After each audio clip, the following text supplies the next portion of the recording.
வணக்கம், வந்தனம், நமஸ்தே, நமஸ்கார் எல்லாருக்கும் இனிய காலை வணக்கம் மக்களே. நான் உங்கள் Sanju. Welcome to Sanju current affairs YouTube channel. இன்னைக்கு நம்ம வீடியோல என்ன பார்க்க போறோம் அப்படின்னா, ஜூன் 11ஆம் தேதியுடைய கரண்ட் அஃபேர்ஸ் தான் பார்க்க போறோம். சோ வீடியோக்குள்ள போயிடலாம் மக்களே. முதல்ல நேஷனல் நியூஸ்ல இருந்து ஆரம்பிக்கலாம். சோ தேசிய செய்திகள். சோ ஃபர்ஸ்ட் பாத்தீங்க அப்படின்னா, நமக்கு எலெக்ஷன் எல்லாம் முடிஞ்சு ஒரு வழியா வந்து யார் வந்து பிரதமர், யார் அமைச்சர் எல்லாமே தெரிஞ்சாச்சு. சோ நம்ம யார் யார் என்னென்ன அமைச்சர்கள் அப்படின்னு சொல்லிட்டு நேத்து ஈவினிங் மேலதான் அனௌன்ஸ் பண்ணாங்க. அதுக்கு ஒரு தனி வீடியோ போட்டிருக்கோம். அந்த வீடியோவும் நம்மளுடைய யூடியூப் சேனல் இருக்கும். கீழே டிஸ்கிரிப்ஷன்ல லிங்க் கொடுத்துறேன். அதையும் மறக்காம நோட் பண்ணிக்கோங்க. யார் நம்மளுடைய ஹோம் மினிஸ்டர், டிஃபென்ஸ் மினிஸ்டர், பெண்கள் நலத்துறை அமைச்சர் எல்லாமே போட்டிருப்போம். அதையும் பார்த்துக்கோங்க.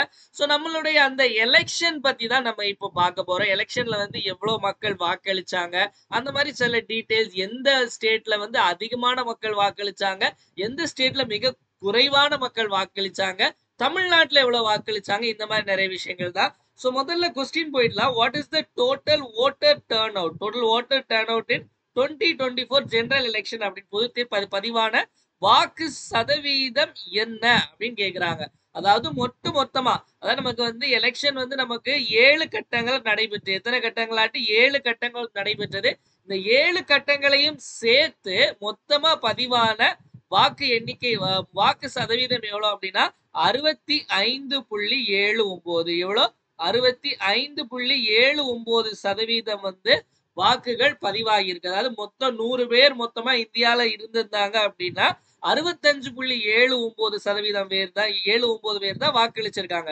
சப்போஸ் ரஃபா இப்படி எடுத்துக்கோங்களேன், ஒரு 10,000 பேர் இருக்காங்க அப்படின்னா 6,579 பேர் மட்டும்தான் வாக்களிச்சிருக்காங்க அப்படின்னு அர்த்தம். இதுல எந்த ஊர்ல அதிகமான மக்கள் வாக்களிச்சிருக்காங்க அப்படின்னு பாத்தீங்க அப்படின்னா லக்ஷதீப். நமக்கு லட்சத்தீவு இருக்குல்ல, சோ லக்ஷதீப் நம்மளுடைய பிரைம் மினிஸ்டர் நரேந்திர மோடி கூட போயிட்டு அந்த போயிட்டு வாக்கிங்லாம் போய் என்னெல்லாமோ பண்ணாரு. அப்புறம் மால்தீவ்ஸ் உடைய அந்த பொருளாதாரத்தே வந்து இதாயிட்டு.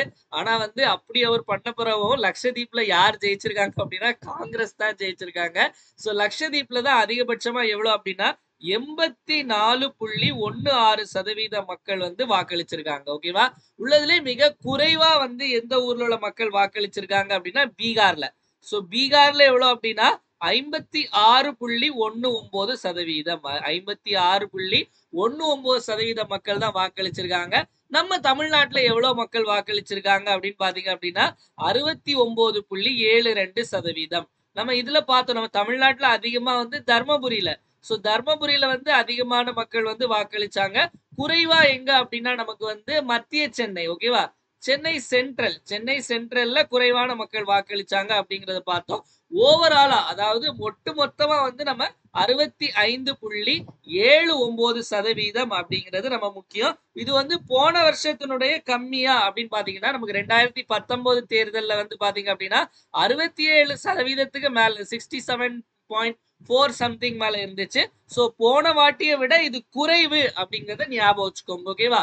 அது மட்டும் இல்லாம இந்த எலெக்ஷன்ல மொத்தமா வந்து எவ்வளவு தகுதியுடைய வாக்காளர்கள் எத்தனை பேர் அப்படின்னு பாத்தீங்க அப்படின்னா 96.8 கோடி. 96.8 கோடி வாக்காளர்கள் வந்து தகுதியான வாக்காளர்கள் அப்படின்னு சொல்றாங்க. ஆனா இதுல மொத்தமா வந்து நமக்கு எவ்வளவு பேர் வாக்களிச்சிருக்காங்க அப்படின்னு பாத்தீங்க அப்படின்னா 64.2 கோடி மக்கள். எத்தனை கோடி மக்கள்? 64.2 கோடி மக்கள் தான் வாக்கு செலுத்தி இருக்காங்க. மிச்சம் 96.8 கோடி மக்கள் வந்து மொத்தத்துல இவ்வளோ இல்ல, வாக்களித்தவங்க வந்து இவ்வளோ அப்படிங்க ஞாபகம் வச்சுக்கோங்க. இதுல வந்து முதல் முறை வாக்காளர்கள், அதாவது ஃபர்ஸ்ட் யங் ஓட்டர்ஸ் எத்தனை பேர் அப்படின்னா 1.82 கோடி, 1.82 crore ஓட்டர்ஸ் வந்து புதிய வாக்காளர்கள் அப்படிங்கறத ஞாபகம் வச்சுக்கோங்க. ஃபர்ஸ்ட் டைம் ஓட்டர்ஸ் எவ்வளோ? 1.82 crore. பாக்குறவங்க நிறைய பேர் முதல் முறையா வந்து வாக்களிச்சிருப்பீங்க. சோ இதுதான் இந்த தேர்தல்ல உள்ள அந்த வாக்கு சதவீதம் எவ்வளோ, இந்த ஸ்டாட்டிஸ்டிக்ஸ் எல்லாம். ஓகேவா? சோ ஜூன் 4ஆம் தேதி ரிசல்ட் வந்து மோடி அவர்கள் பதவியேற்ற நாள் வந்து ஜூன் 9. இது கூட கேட்கலாம், என்னைக்கு வந்து நரேந்திர மோடி அவர்கள் 3வது வாட்டியா பதவியேற்றார் அப்படின்னா ஜூன் 9ஆம் தேதி. சோ இந்த டீடைல்ஸ் எல்லாமே நமக்கு ரொம்ப முக்கிய. மக்களே, வரக்கூடிய குரூப் 2, குரூப் 1 இந்த மாதிரி எக்ஸாம்ல எல்லாம் கேட்கறதுக்கான வாய்ப்பு. ஏன்னா இந்த 96.8 crore அப்படின்லாம் இருக்குல்ல, இதே மாதிரி கேள்விகள் வந்து முன்னாடி உள்ள கொஸ்டின்ல எல்லாம் கேட்டிருக்காங்க. அதனால இது எப்படி கேட்டாலும் ஆன்சர் அப்படிங்கறத போட்டுருணும். ஓகேவா? நெக்ஸ்ட். சோ அடுத்தது பாத்தீங்க அப்படின்னா என்ன இடம் தெரியுதா? சோ சென்னை பக்கத்துல இருக்கவங்களுக்கு தெரிஞ்சிருக்கும். இது வந்து இல்ல எல்லா ஊர்லயும் இருக்கக்கூடிய இது வந்து பள்ளிக்கரணை மார்ஷ்லேண்ட் ஓகேவா? நமக்கு வந்து சதுப்பு நிலங்கள் அப்படிங்கிறது நம்ம ஊர்ல ஏராளமா இருக்கு. அதுலயும் வந்து நம்ம அது இந்த சதுப்பு நிலங்களுக்கெல்லாம் ஒரு அங்கீகாரம் குடுக்குற மாரி, அதுக்கு வந்து ராம்சார் தளம் அப்படின்னு சொல்லி ஒரு அந்தஸ்து குடுப்பாங்க. அதுலயும் பாத்தீங்க அப்படின்னா, இந்தியாலே நம்ம தமிழ்நாட்டுல தான் அதிக அளவிலான ராம்சார் தலங்கள் இருக்கு அப்படிங்கிறத பார்த்தோம். சோ இப்ப அந்த ராம்சார் தலங்கள பத்தி சில செய்திகள் பார்த்துடலாமா? சோ உள்ள போயிடலாம். What is the total number of Ramsar sites in India? ஓகேவா? இந்தியாவில் உள்ள ராம்சார் தலங்களின் மொத்த எண்ணிக்கை என்ன அப்படின்னு கேட்டிருக்காங்க. முதல்ல இந்த எண்ணிக்கை எவ்வளவு அப்படிங்கறத பார்க்க முன்னாடி ராம்சார் தலங்கள்லாம் என்ன அப்படிங்கறத பார்த்துடலாம். முதல்ல இந்த ராம்சார் தலங்கள் ராம்சார் ஓகேவா? பரவாயில்ல இந்த பெண்ணை வச்சு கொஞ்சம் ஓரளவு எழுத கத்துக்கிட்டேன் அப்படின்னு நினைக்கிறேன். ராம்சார் தலங்களுடைய ராம்சார் தலங்கள்லாம் என்ன? முதல்ல இது வந்து எது தொடர்பானது அப்படின்னா வெட்லேண்ட் சம்பந்தப்பட்டது. வெட்லேண்ட்னா என்ன நமக்கு? சதுப்பு நிலங்கள். சதுப்பு நிலங்கள் தொடர்பானதுதான் வந்து இந்த ராம்சார் தளம். ராம்சார் கன்வென்ஷன் அப்படின்னு சொல்லுவாங்க. ராம்சார் கன்வென்ஷன், ராம்சார் உடன்படிக்கை. ராம்சார் உடன்படிக்கை அப்படிங்கிறது எது தொடர்பானது அப்படிங்கிற கேள்வி கேட்டாங்க அப்படின்னா சதுப்பு நிலங்கள் பாதுகாப்பு, வெட்லேண்ட் கன்சர்வேஷன் சம்பந்தப்பட்டது. இந்த இந்த உடன்படிக்கை எப்பொழுது கையெழுத்திடப்பட்டது அப்படிங்கிற கேள்வி கேட்கலாம். எப்போ அப்படின்னா பிப்ரவரி 2ஆம் தேதி 1971. பிப்ரவரி 2 1971. அதனாலதான் என்ன பண்றோம் அப்படின்னா வந்து வேர்ல்டு வெட்லேண்ட் டே, அதாவது உலக சதுப்பு நில தினம். உலக சதுப்பு நில தினம் அப்படிங்கறத என்னைக்கு கொண்டாடுறோம் அப்படின்னா பிப்ரவரி 2ஆம் தேதி. ஏன் கொண்டாடுறோம் அப்படின்னா அன்னைக்குதான் இந்த ராம்சார் உடன்படிக்கையை கையெழுத்திட்டாங்க அப்படிங்க ஞாபகம் வச்சுக்கோங்க. இந்த ராம்சார் சொல்றேன். ராம்சார்னா என்னன்னு தெரியுமா? ராம்சார் அப்படிங்கிறது ஈரான்ல உள்ள ஒரு நகரம். அந்த ஈரான்ல உள்ள அந்த நகரத்துல வச்சுதான் கையெழுத்திட்டாங்க. அதனாலதான் அது ராம்சார் கன்வென்ஷன் அப்படின்னு. ஓகேவா? பொதுவா வந்து இந்த மாதிரி எந்தெந்த இடங்கள்ல வச்சு கையெழுத்திடப்படுதோ உடன்படிக்கை அதற்கு வந்து அதனுடைய பெயர்கள் வைக்கப்படும் அப்படிங்க ஞாபகம் வச்சுக்கோங்க. சப்போஸ் இது மதுரையில வச்சு கையெழுத்திட்டாங்க அப்படின்னா மதுரை கன்வென்ஷன், மதுரை உடன்படிக்கை அப்படின்னு சொல்லியிருப்பாங்க. சோ ராம்சார் அப்படிங்கிறது ஈரான்ல இருக்கக்கூடிய இடம். இந்த இந்த உடன்படிக்கை வந்து எப்ப அமல்படுத்தப்பட்டது அப்படின்னு பாத்தீங்க அப்படின்னா 1975 அமல்படுத்தப்பட்டது. எப்போ? 1975. இது இன்னொரு கேள்வி கேட்பாங்க. இந்த ராம்சார் உடன்படிக்கையில இந்தியா எப்போ சேர்ந்தாங்க அப்படிங்கிற கேள்வி கேட்டாங்க அப்படின்னா இந்தியா வந்து எப்போ சேர்ந்தாங்க அப்படின்னா பிப்ரவரி 1ஆம் தேதி 1982. எப்போ? பிப்ரவரி 1 1982 தான் இந்தியா சேர்றாங்க. இந்தியால மொத்தமா எத்தனை இருக்கு அப்படின்னா 82. இப்போ புதுசா 2 எண்ணத்தை சேர்த்திருக்காங்க. அதுதான் நம்ம பார்க்க போறோம். நாகி ஓகேவா? நாகி அதாவது நாகி பறவைகள் சரணாலயம், நட்கி பறவைகள் சரணாலயம். நக்கி இல்லப்பா, நட்கி ஓகேவா? சோ நாகி நட்கி அப்படிங்கிற இந்த 2 சரணாலயங்களையும் வந்து என்ன பண்ணிருக்காங்க அப்படின்னா சேர்த்திருக்காங்க. இது எங்க இருக்கு அப்படின்னா இந்த ரெண்டுமே பீகார்ல இருக்கு. ஓகேவா? முன்னாடி 80 இருந்துச்சு. நல்லா புரிஞ்சுக்கோங்க. நாகி நட்கி, நாகி சாரி நக்தி, நாகி நக்தி, நட்கின்னு போட்டிருக்கேன், நக்தி ஓகேவா? சோ நாகி மற்றும் நட்கி அப்படிங்கறத ஞாபகம் வச்சுக்கோங்க. ஓகேவா?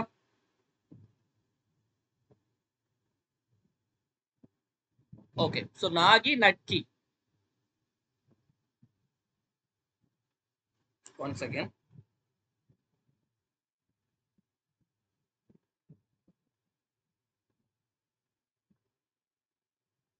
ஓகே. நாகி நட்கி, நக்தி இதான் கரெக்ட். ஓகேவா? நாகி நக்தி, நக்தி, நாகி நக்தி.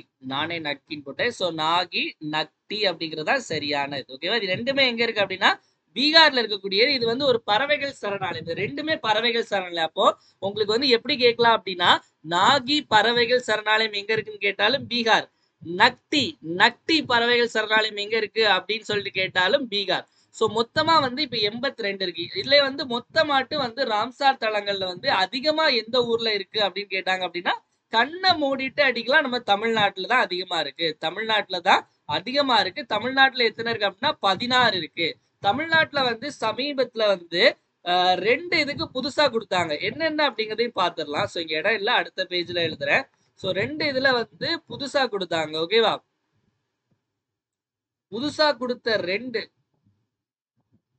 1 செகண்ட்.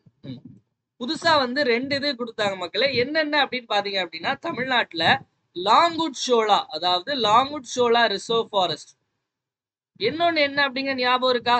சோ தமிழ்நாட்டுல லாங்குட் ஷோலா கொண்டு கொடுத்தாங்க. இது எங்க இருக்கு அப்படின்னா நமக்கு நீலகிரியில இருக்கக்கூடிய நில்கிரிஸ்ல இருக்கக்கூடியது. தமிழ்நாட்டுல இன்னொன்னு கொடுத்தாங்க, அரியலூர்ல இருக்கு. அது என்ன அப்படிங்கறத மறக்காம சொல்லுங்க. ஓகேவா? அரியலூர்ல இருக்கு. தமிழ்நாட்டுல மொத்தம் இருக்கக்கூடிய ராம்சார் தலங்கள் எண்ணிக்கை 16. தமிழ்நாட்டுல ராம்சார் தல எண்ணிக்கை 16. இப்ப மொத்தமா இந்தியால வந்து 82 இருக்கு. இப்ப சேர்த்திருக்கிறது வந்து என்ன அப்படின்னா, ஒண்ணு நாகி, இன்னொன்னு நக்டி பறவைகள் சரணாலயம். ஓகேவா? சோ இது எல்லாமே நமக்கு ரொம்ப ரொம்ப ரொம்ப இம்பார்ட்டன்ட் ஆனது மக்களே. அடுத்து போயிடலாமா? So next, who is the first women helicopter pilot of Indian Navy அப்படின்னு கேட்டிருக்காங்க. ஓகேவா? இந்திய கடற்படையின் முதல் பெண் ஹெலிகாப்டர் பைலட் யார் அப்படின்னு கேட்டிருக்காங்க. First women helicopter pilot of Indian navy. So இதுல இன்னொரு விஷயம் உங்கள்ட்ட சொல்ல நினைச்சேன், மறந்துட்டேன். இந்த இதுல வந்து மான்ட்ரியக்ஸ் ரெக்கார்ட் அப்படின்னு ஒண்ணு இருக்கு. மான்ட்ரியக்ஸ் ரெக்கார்ட் அப்படின்னு சொல்லிட்டு இந்த ராம்சார் உடன்படிக்கையில ஒண்ணு இருக்கு. அதாவது மான்ட்ரியக்ஸ் பதிவு, மான்ட்ரியக்ஸ் பதிவு அப்படின்னு ஒண்ணு. இந்த மான்ட்ரியக்ஸ் பதிவு அப்படின்னா என்ன அப்படின்னா, இப்போ ஒரு மாதிரி ஆபத்துல இருக்கக்கூடிய வெட்லேண்ட், அதாவது வந்து எந்த ஒரு சதுப்பு நிலங்களுக்கு வந்து ஒரு பாதுகாப்பு தேவைப்படுதோ, இல்ல ஒரு ஆபத்துல இருக்கோ, இல்ல ஆபத்து வரப்போகுது அப்படின்னு சொல்ற அந்த சதுப்பு நிலங்களை வந்து இந்த மான்ட்ரியக்ஸ் ரெக்கார்ட்ல வைப்பாங்க. இந்த மான்ட்ரியக்ஸ் ரெக்கார்ட்ல வச்சுட்டாங்க அப்படின்னா இதற்கு வந்து அதிக அளவுல வந்து ஒரு பாதுகாப்பு தேவை அப்படின்னு. இதுல இந்தியாவில் உள்ள எத்தனை இது இருக்கு அப்படின்னா, முதல்ல பாத்தீங்க அப்படின்னா கியோலெடியோ, அதாவது கியோலெடியோ நேஷனல் பார்க் அப்படின்னு ஒண்ணு இருக்கு. இது எங்க இருக்கு அப்படின்னா ராஜஸ்தான் மாநிலத்துல இருக்கக்கூடியது. அதற்கு அடுத்தது பாத்தீங்க அப்படின்னா லோட்கக் லேக். இந்த லோட்கக் லேக் அப்படிங்கிறது எங்க இருக்கு அப்படின்னா மணிப்பூர்ல இருக்கக்கூடியது. அடுத்தது மூணாவது ஒன்று பாத்தீங்க அப்படின்னா சிலிக்கா. சோ சிலிக்கா லேக், சிலிக்கா ஏரி, இது எங்க இருக்கு அப்படின்னா ஒடிசா. இந்த 3 இடமும் இருந்துச்சு. இந்த 3 இடத்துல வந்து இது வந்து நல்ல மூணுமே ஆபத்துல இருந்துன்னு சொல்லிட்டு இந்த பதிவுல வைக்கப்பட்ட இந்த ரெக்கார்ட்ல வச்சாங்க. சோ இல்ல சிலிக்கா லேக்கை வந்து அப்புறம் வந்து தூக்கிட்டாங்க. சிலிக்கா லேக் வந்து நல்லா பாதுகாத்தனால தூக்கிட்டாங்க. இப்போதைக்கு 2 விஷயங்கள் இருக்கு. கியோலெடியோ நேஷனல் பார்க்கும் இந்த லோட்கக் அப்படிங்கிற ஏரியும் வந்து இந்த மான்ட்ரியக்ஸ் ரெக்கார்ட்ல இருக்கா. மான்ட்ரியக்ஸ் ரெக்கார்ட்ல இருக்கு அப்படின்னா இதுக்கு வந்து இது வந்து ஆபத்தா இருக்கு அப்படின்னு அர்த்தம். ஓகேவா? அடுத்த போயிடலாம் நெக்ஸ்ட். சோ நெக்ஸ்ட் பாத்தீங்க அப்படின்னா நமக்கு வந்து என்ன இருக்காங்கல்ல, ஒரு சிங்கப்பெண், ஒரு சிங்கப்பெண்ணை பற்றிய செய்தியை தான் பார்க்க போறோம். இந்த சிங்கப்பெண் என்ன பண்ணாங்க அப்படிங்கிறத பார்த்துடலாமா? சோ இந்த சிங்கப்பெண் தான் முதல்ல இந்தியன் நேவியுடைய women helicopter pilot. Indian navy, அதாவது இந்திய கடற்படையின் முதல் பெண் ஹெலிகாப்டர் பைலட் யார், முதல் பெண் ஹெலிகாப்டர் விமானி யார் அப்படின்னு கேட்டாங்கன்னா அனாமிகா ராஜீவ் அப்படிங்கிறதா சரியான விடை. ஆன்சர் என்னது? அனாமிகா ராஜீவ் அப்படிங்கிறதா சரியான விடை. ஓகேவா?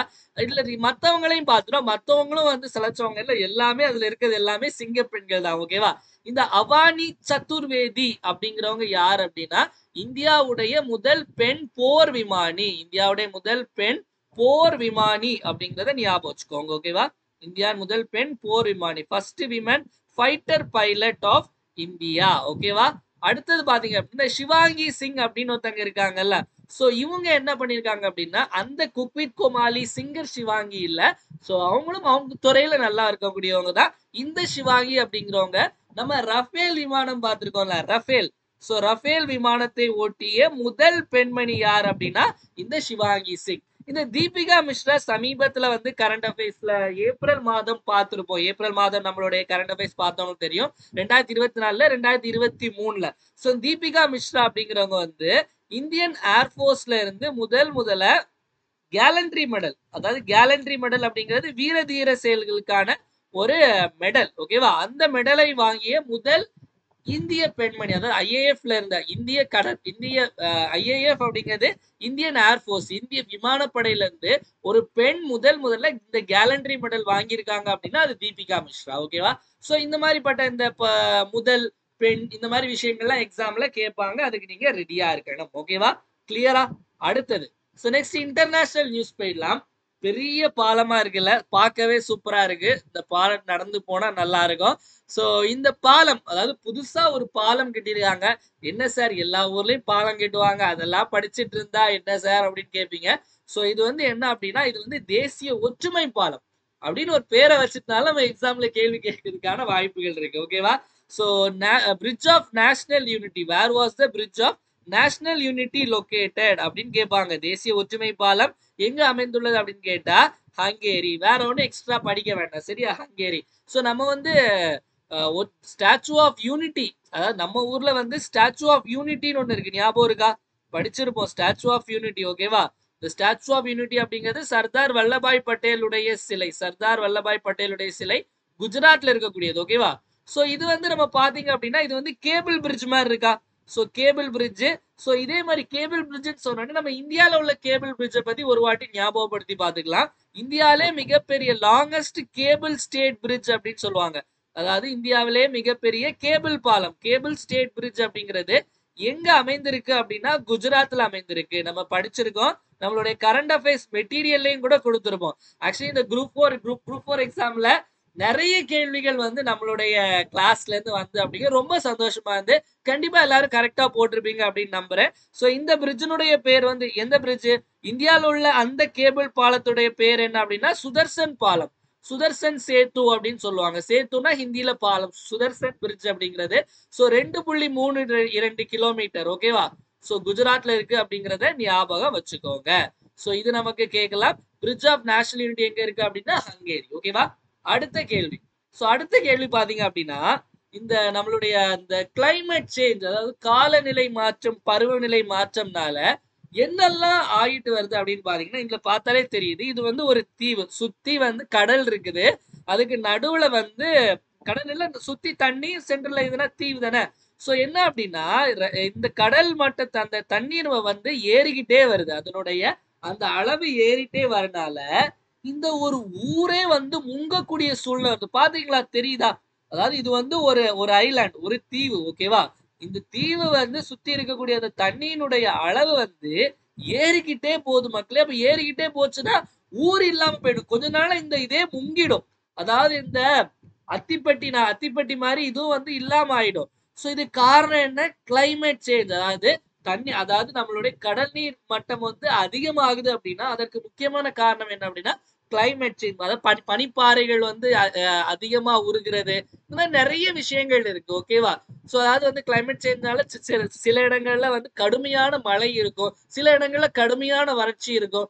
இந்த மாதிரி இந்த பருவநிலை மாற்றம்னால இப்போ ஒரு ஊரே வந்து அழிய போகுது. அதனால வந்து என்ன அப்படின்னா இந்த ஊரே முங்கிடும்பா, அதனால எல்லாரும் தயவு செஞ்சு கிளம்பி வேற இடத்துக்கு போயிடுங்கன்னு சொல்லிட்டு வேற இடத்துக்கு மாத்திருக்காங்க. இது எந்த தீவு, எங்க இருக்கு அப்படிங்கறத கேள்வி கேட்கலாம். சோ இந்த தீவினுடைய பேர் என்ன அப்படின்னா கார்டி சுக்துப் ஐலாண்ட். கார்டி சுக்துப் தீவு எங்க இருக்கு அப்படின்னா பனாமா அப்படின்னு ஒரு நாட்டுல இருக்கு. சோ கார்டி சுக்துப் ஐலாண்ட் எங்க இருக்கு அப்படின்னா பனாமா அப்படிங்கிற இடம். சமீபத்துல பாத்தீங்க அப்படின்னா இந்தோனேஷியா, அதாவது இந்தோனேஷியாவுடைய தலைநகரமான ஜக்கார்டா அப்படின்னு ஒரு இடம் இருக்கு. ஜக்கார்டா, ஜக்கார்டா அப்படின்னு ஒரு இடம் இருக்கு. இந்த இடமும் வந்து தண்ணியில முங்கிரும் அப்படின்னு சொல்லிட்டு வேற புதுசா தலைநகரமே தண்ணியில முங்கிடும் சொல்லிட்டு நுசான்ட்ரா அப்படின்னு ஒரு புதிய தலைநகரத்தை உருவாக்கிட்டு இருக்காங்க. இதுல இன்னொரு ரிப்போர்ட் தமிழ்நாட்டுல பாத்தீங்க அப்படின்னா இன்னொரு ரிப்போர்ட்ல என்ன சொல்றாங்க அப்படின்னா சென்னை வந்து 2100ல தண்ணியில முங்கிடும் அப்படின்னு சொல்றாங்க. இது எல்லாத்துக்கும் காரணம் என்ன அப்படின்னா கிளைமேட் சேஞ்ச். எல்லாத்துக்கும் என்ன காரணம்? கிளைமேட் சேஞ்ச் தான் காரணம் அப்படின்னு சொல்றாங்க, ஓகேவா? காலநிலை மாற்றம் தான் நமக்கு காரணம் அப்படிங்கறத சொல்றாங்க, ஓகேவா? கிளியரா மக்களே? அடுத்த போயிடலாம். சோ நெக்ஸ்ட், இந்த மாதிரி ஏதாவது நாடை பார்த்தோன்னே நமக்கெல்லாம் ஞாபகம் வர்றது என்னது? அதாவது ஒரு வறட்சியான நாடு, இல்ல வந்து இந்த மாதிரிப்பட்ட நாடுன்னு சொன்னோன்னே நம்ம எல்லாருக்கும் முதல்ல ஞாபகம் வர்றது என்னது? சொமாலியா. சொமாலியா, சொமாலியா கொள்ளையர்கள், வறட்சி, இதுதான். இந்த சொமாலியா 50 வருடங்களுக்கு அப்புறவு ஐநாவினுடைய பாதுகாப்பு கவுன்சில்ல வந்து நிரந்தரமற்ற உறுப்பினரா வந்து இணைஞ்சிருக்காங்க. இப்ப ஐநா பாதுகாப்பு கவுன்சில், யுஎன் செக்யூரிட்டி கவுன்சில்னா என்ன, அதுல யார் யார் இருப்பா அப்படிங்கறத நம்ம உள்ள போய் பார்க்கலாம். Which country becomes UN security council non permanent member? UN security council non permanent member after 50 years. 50 ஆண்டுகளுக்கு பிறகு எந்த நாடு ஐநா பாதுகாப்பு கவுன்சிலில் நிரந்தரமற்ற உறுப்பினர் ஆகியது அப்படின்னு புரிஞ்சுக்கோங்க. முதல்ல வந்து இந்த யுஎன்எஸ்சி, அதாவது யுனைடெட் நேஷன் செக்யூரிட்டி கவுன்சில், ஐநா பாதுகாப்பு கவுன்சில்ல எத்தனை உறுப்பினர்கள் இருப்பாங்க அப்படின்னா 15 உறுப்பினர்கள் இருப்பாங்க மக்களே. இதுல 5 பேர் வந்து பெர்மனன்ட், ஓகேவா? சோ இதுல 10 பேர் வந்து நான் பெர்மனன்ட் மெம்பர். சோ இந்த நான் பெர்மனன்ட் மெம்பர் இருக்காங்க, நிரந்தரமற்ற உறுப்பினர், இவங்களுடைய அந்த கால அளவு எவ்வளவு அப்படின்னா நம்மளுடைய பதவி காலம் 2 வருஷம். அப்ப 2 வருஷத்துக்கு ஒருக்கா அந்த 10 பேரும் மாறிக்கிட்டே இருப்பாங்க. இப்ப புதுசா ஒரு 5 பேரை மட்டும் தேர்ந்தெடுத்திருக்காங்க. யாரெல்லாம் அப்படின்னா டென்மார்க்கு, கிரீஸ், அப்புறம் நம்ம பாகிஸ்தான். மேட்ச் எப்படியோ தோத்துருவோம் பயந்துட்டே இருந்த மேட்ச் ஜெயிச்சுட்டாங்க எப்படியோ. பாகிஸ்தானு, பனாமா, அப்புறம் சொமாலியா. ஓகேவா? அந்த 5 நாடுகளும் தேர்ந்தெடுக்கப்பட்டிருக்காங்க. இந்த 5 நாடுகள்ல இப்ப நம்ம 50 வருஷத்துக்கு அப்புறம் யார் வந்திருக்காங்கன்னா சொமாலியா. இப்ப எல்லாரும் டவுட் இருக்கு. இந்த 5 பெர்மனன்ட் மெம்பர் அதாவது ஐநாவினுடைய பாதுகாப்பு கவுன்சிலுடைய நிரந்தரமான உறுப்பினர்கள் யார் யார் அப்படின்னு கேட்டாங்க அப்படின்னா USA, UK, France, Russia, China. ஓகேவா? சோ பெர்மனன்ட் மெம்பர்ஸ் யாரெல்லாம் அப்படின்னு கேட்டாங்க அப்படின்னா நமக்கு USA, UK, France, Russia, China அப்படிங்கறத ஞாபகம் வச்சுக்கோங்க. இந்த 5மே நமக்கு முக்கியமானது. சோ இதுல என்ன அப்படின்னா இந்த 5 நாடுகள் இது வந்து இந்த பெர்மனன்ட் மெம்பரா இருக்கிறதுல ஒரு மிகப்பெரிய ஒரு ஒரு ஒரு ஒரு அட்வான்டேஜ் என்ன அப்படின்னா இவங்க எல்லாத்துக்கும் ஒரு பவர் இருக்கு, வீட்டோ பவர் அப்படின்னு. இப்ப ஏதாவது ஒரு ஒரு விஷயம் கொண்டு வராங்க, பாஸ் பண்ணணும் அப்படின்னா யாராவது ஒருத்தர் வந்து இந்த வீட்டோ பவர் யூஸ் பண்ணி அந்த மொத்த இதையும் கேன்சல் பண்ணிடலாம். இப்போ ஒரு விஷயம், இப்போ ஏதாவது ஒரு விஷயம் இப்ப இந்தியாவுக்கு வந்து ஒரு 10,000 கோடி கொடுக்கணும் அப்படின்னு சொல்லிட்டு எல்லாரும் இந்த 15 பேர்ல 14 பேர் ஓகே சொல்லிட்டாங்க. இப்போ அந்த பிரான்ஸ் அப்படிங்கிற ஒரு நாடு மட்டும் இப்போ பிரான்ஸ் இல்ல, இப்போ சைனா வந்து என்ன பண்ணிட்டாங்க அப்படின்னா இது வந்து வீட்டோ பவரை யூஸ் பண்றாங்க. நெகட்டிவ் ஓட்டிங் சொல்றேன். நெகட்டிவ் ஓட்டிங் அப்படிங்கிற வீட்டோ பவரை யூஸ் பண்ணிட்டாங்கன்னா அது கேன்சல் ஆயிடும். சோ இந்தியா வந்து இந்த அந்த P5 இந்த பெர்மனன்ட் 5 இந்த 5 பெர்மனன்ட் மெம்பர்ஸ் P5 மெம்பர்ஸ் சொல்லுவாங்க. இந்த பெர்மனன்ட் மெம்பர்ஸ்க்குள்ள போகணும் அப்படின்னு சொல்லி ரொம்பவே ஆசைப்பட்டு இருக்காங்க. ஆக்சுவலி இந்த வாய்ப்பு வந்து நமக்கு வந்து முதல்ல நமக்கு வழங்கப்பட்டது எப்போ அப்படின்னா ஜவஹர்லால் நேரு பீரியட்ல வந்து ஜவஹர்லால் நேரு வந்து பிரதமரா இருக்கும்போது நமக்கு வந்து இந்தியாவுக்கு வந்து இந்த வாய்ப்பு வழங்கப்பட்டது. ஆனா அதை ஜவஹர்லால் நேரு வந்து நிராகரிச்சிட்டாரு. அது அவர் நிராகரிச்சனால சைனாக்கு அந்த இடம் வழங்கப்பட்டது. இன்னைக்கு வந்து இந்தியா வந்து பெர்மனன்ட் மெம்பரா இருந்தா நம்மளுடைய அந்த ஒரு விஷயம் எங்கேயோ போயிடும். ஓகேவா? அடுத்து போயிடலாம். நெக்ஸ்ட் நம்ம மக்களே நம்ம எல்லாமே குரூப் 4 நல்லா பண்ணிருப்பீங்க. அதுக்கு அடுத்து group 2 and 2A test series வந்து நம்ம லான்ச் பண்ண போறோம்.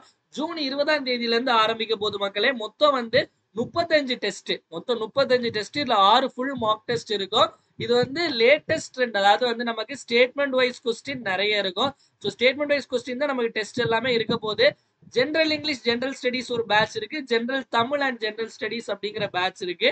ஸோ இந்த பேட்ச்ல உங்களுக்கு எப்படி அப்படின்னா இப்போ நீங்க ஜாயின் பண்றீங்க அப்படின்னா இப்போ உங்களுக்கு வந்து டெஸ்ட் அன்னைக்கு மார்னிங் வந்து உங்களுக்கு கொஸ்டின் பேப்பர் PDF வந்து உங்களுக்கு வாட்ஸ்அப்ல உங்களுக்கு அனுப்பி விட்டுருவோம். அன்னைக்கு ஈவினிங் வந்து ஆன்சர் கீ அனுப்பி விட்டுருவோம். ஆன்சர் கீ எக்ஸ்பிளனேஷன் அனுப்பி விட்டுருவோம். நீங்க ஜாயின் பண்ண உடனே உங்களுக்கு வந்து ஒரு 40 OMR ஷீட் உங்களுடைய அட்ரஸுக்கே அனுப்பி விட்டுரும். நீங்க அந்த OMR ஷீட்ல ஷேட் பண்ணி பிராக்டிஸ் பண்ணலாம். ஏன்னா நிறைய மாணவர்கள் வந்து டெஸ்ட் எழுதி முடிச்சுட்டு வந்தோடனே சார் OMR ஷீட்ல மிஸ்டேக் பண்ணிட்டு அப்படின்னு சொன்னனால உங்களுக்கு OMRல பிராக்டிஸ் பண்ணி நீங்களே செல்ஃப் அனலைசிஸ் பண்ணி பாத்துக்கலாம். ஓகேவா? ஸோ இந்த பேட்சினுடைய பிரைஸ் எவ்வளவு அப்படின்னா 1800. ஸோ பிரைஸ் அதிகம் அப்படின்னு யோசிக்காதீங்க. இல்லை நம்ம நிறைய ஒர்க் இருக்கு. ஸோ நான் மட்டும் என்னோட சேர்ந்து கொஞ்சம் குரூப் 2 கிளியர் பண்ண மாணவர்கள் சேர்ந்து பண்ணக்கூடியது என்னோட ஃப்ரெண்ட்ஸ் 2 பேர் சேர்ந்து. ஸோ 35 டெஸ்ட் இருக்கும் மக்களே. கிட்டத்தட்ட 6500க்கும் மேற்பட்ட கேள்விகளை வந்து நீங்க பிராக்டிஸ் பண்ணுவீங்க.